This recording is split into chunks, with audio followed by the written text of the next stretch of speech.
Hi friends, ಎಲ್ಲರಿಗೂ ನಮಸ್ಕಾರ. ರವಿಚಂದ್ರಿಕಾ ಕಿಚನ್ಗೆ ಸ್ವಾಗತ. ಇವತ್ತಿನ ರೆಸಿಪಿ ಚಟ್ನಿ ಮಾಡ್ತಾಯಿದ್ದೀನಿ. ಇದು ಹೀರೆಕಾಯಿ ಸಿಪ್ಪೆಯಿಂದ ಒಂದು ಚಟ್ನಿ ಮಾಡೋಣ. ಬಾಯಿ ಚಪ್ಪರಿಸಿ ತಿನ್ನುವಂಥ ಈ ಒಂದು ಚಟ್ನಿ ತುಂಬಾ ಚೆನ್ನಾಗಿರುತ್ತೆ. ರೊಟ್ಟಿ ಜೊತೆ, ಚಪಾತಿ ಜೊತೆ ಎಲ್ಲ, ಅನ್ನದ ಜೊತೆನೂ ಕೂಡ ತುಪ್ಪ ಹಾಕ್ಕೊಂಡು ಮಿಕ್ಸ್ ಮಾಡ್ಕೊಂಡು ತಿಂತಿದ್ರೆ ತುಂಬಾ ಸೂಪರಾಗಿ ಟೇಸ್ಟ್ ಕೊಡುತ್ತೆ. ಇದು ನೋಡಿ, ಸಿಪ್ಪೆನ ಯಾವುದೇ ಕಾರಣಕ್ಕೂ ಬಿಸಾಕಬೇಡಿ.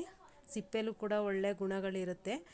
ಸಿಪ್ಪೆನ ಚೆನ್ನಾಗಿ ತೊಳ್ಕೊಂಡು ನಾವು ಇಟ್ಕೊಳ್ಳೋಣ. ಸಿಪ್ಪೆ ತೆಕ್ಕೊಂಡು ನಾನು ಚಟ್ನಿ ಮಾಡೋದಕ್ಕೆ ಇಲ್ಲಿ ಒಂದು ಟೊಮೆಟೊ ತೊಗೊಂಡಿದ್ದೀನಿ. ನೀವು ಹುಣಸೆಹಣ್ಣು ಕೂಡ ತೊಗೋಬೋದು. ಇಲ್ಲಿ ಒಂದೆರಡು ಹಸಿಮೆಣ್ಸಿಕಾಯಿ ತೊಗೊಂಡಿದ್ದೀನಿ, ಮತ್ತು ಕೊತ್ತಂಬರಿ ತೊಗೊಂಡಿದ್ದೀನಿ, ಮತ್ತು ಬೆಳ್ಳುಳ್ಳಿ, ನಾನು ಕಾಳು ಮೆಣಸನ್ನ ತೊಗೊಂಡಿದ್ದೀನಿ. ಇಲ್ಲಿ ಒಂದು ಸ್ಪೂನ್ ಜೀರಿಗೆ.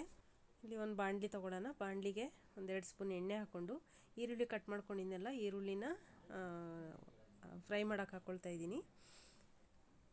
ಈರುಳ್ಳಿ ಜೊತೆಗೆ ನಾನು ಹೀರೆಕಾಯಿ ಸಿಪ್ಪೆನ ತೆಗೆದಿಟ್ಕೊಂಡಿದ್ದೀನಲ್ಲ, ಇದು ಅದನ್ನು ಕೂಡ ನಾವು ಫ್ರೈ ಹಾಕ್ಕೊಳ್ಳೋಣ. ಮೆಣಸಿಕಾಯಿನೂ ಕೂಡ ಸೇರಿಸ್ಕೊತಾ ಇದ್ದೀನಿ.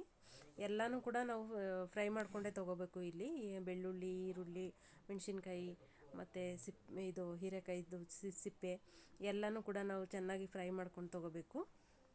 ಇಲ್ಲಿ ಬೆಳ್ಳುಳ್ಳಿನ ಹಾಕ್ಕೊಳ್ತಾ ಇದ್ದೀನಿ. ಅದಾದಮೇಲೆ ನಾವು ಸಿಪ್ಪೆನ ಕೂಡ ಕಟ್ ಮಾಡಿಕೊಂಡು, ದೊಡ್ಡಗೂ ಇರುತ್ತಲ್ವ ಉದ್ದುದ್ದಕ್ಕೆ, ಅದಕ್ಕೆ ಚಿಕ್ಕ ಕಟ್ ಮಾಡ್ಕೊಂಡಿದ್ದೀನಿ, ಬೇಗ ಫ್ರೈ ಆಗುತ್ತೆ ಅಂತ. ಇಲ್ಲಿ ಟೊಮೆಟೊ ಹಾಕಿದ್ರೆ ಟೇಸ್ಟ್ ತುಂಬ ಚೆನ್ನಾಗಿರುತ್ತೆ. ಟೊಮೆಟೊ ಇಲ್ಲಾಂದರೆ ನೀವು ಹುಣಸೆಹಣ್ಣು ಕೂಡ ಒಂಚೂರು ಸೇರಿಸ್ಕೋಬೋದು, ಜಾಸ್ತಿ ಹುಳಿ ಬೇಕು ಅಂತ ಅಂದರೆ. ಇದೊಂದು ಚಟ್ನಿ ಅಂದರೆ ತುಂಬ ಟೇಸ್ಟು ಮಾತ್ರ ತುಂಬ ಸೂಪರಾಗಿರುತ್ತೆ ತಿನ್ನೋಕ್ಕೆ. ಇವಾಗ ಟೊಮೆಟೊ ಹಾಕ್ಕೊಳ್ತಾ ಇದ್ದೀನಿ. ಒಂದೇ ಥರ ಚಟ್ನಿ ತಿಂದು ಒಂದೇ ಬೇರೆ ಥರ ಇದ್ದೆ ಅನ್ನಂಗೆ ಈ ಥರ ಒಂದು ಚಟ್ನಿಗಳನ್ನೂ ಕೂಡ ನೀವು ಮಾಡ್ಕೋಬೋದು. ಇಲ್ಲಿ ಯಾರ್ಯಾರೆಲ್ಲ ನನ್ನ ಚಾನಲ್ನ ದಯವಿಟ್ಟು ಸಬ್ಸ್ಕ್ರೈಬ್ ಮಾಡದೆ ನೋಡ್ತಾ ಇದ್ದೀರಾ, ದಯವಿಟ್ಟು ಸಬ್ಸ್ಕ್ರೈಬ್ ಮಾಡಿ, ಸಪೋರ್ಟ್ ಮಾಡಿ, ಶೇರ್ ಮಾಡಿ, ಬೆಲ್ ಐಕನನ್ನು ಕ್ಲಿಕ್ ಮಾಡಿ. ನಾನು ಹಾಕೋ ವಿಡಿಯೋ ಫಸ್ಟ್ ನಿಮಗೆ ಬರುತ್ತೆ.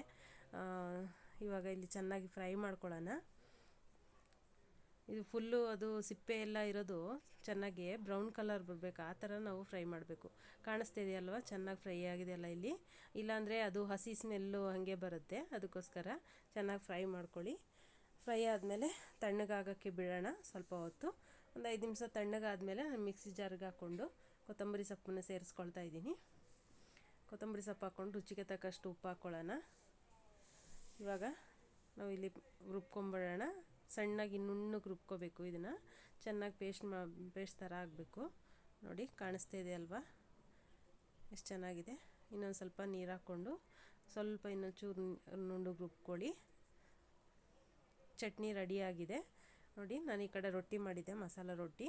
ನೀವು ಪ್ಲೇನ್ ರೊಟ್ಟಿ, ಮಸಾಲ ರೊಟ್ಟಿ, ಚಪಾತಿ ಯಾವುದಕ್ಕಾದ್ರೂ ತಿನ್ಬೋದು.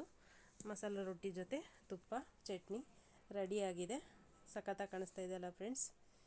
ಇಷ್ಟ ಆಗಿದೆ ಅನ್ಕೋತೀನಿ ಒಂದು ರೊಟ್ಟಿ ಚಟ್ನಿ ನಿಮಗೆ. Thank you friends. ನೀವು ನಿಮ್ಮ ಮನೇಲಿ ಮಾಡ್ಕೊಂಡು ತಿನ್ನಿ. ಬಾಯ್ ಬಾಯ್.